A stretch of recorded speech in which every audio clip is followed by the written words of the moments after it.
ধন্যবাদ তন্নি। আমি এই মুহূর্তে অবস্থান করছি রাজধানীর এভার কেয়ার হাসপাতালের সামনে।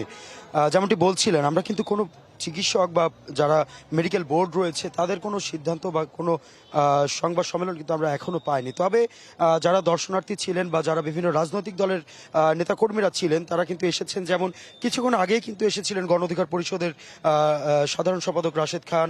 তার আগে যেমন রাষ্ট্রপতির পক্ষ থেকে কিন্তু ২ জনের একটি প্রতিনিধি দলও এসেছিলেন এবং তারাও কিন্তু কথা বলেছেন।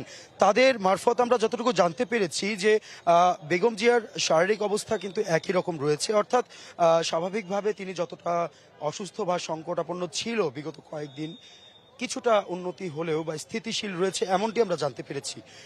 তবে দলীয় নেতাকর্মীদের এখানে ভিড় না জমানোর যে অনুরোধ বারবার করা হচ্ছে, যে বিষয়টি আপনি বললেন, যদি বলি যে আসলে দিনব্যাপী এখানে প্রত্যেকেই কিন্তু ছুটে এসেছেন বিএনপি চেয়ারপারসন বেগম জিয়ার শারীরিক অবস্থা দেখার জন্য বা জানার জন্য।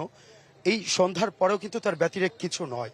এখনো কিন্তু ঠিক একই চিত্র আমরা দেখতে পাচ্ছি। যেমন আমার পেছনে অনেক মানুষ আছে, তারা এখানে আসছেন, ভিড় জমাচ্ছেন, জানতে চাচ্ছেন আসলে তার শারীরিক অবস্থা কি অবস্থায় আছেন।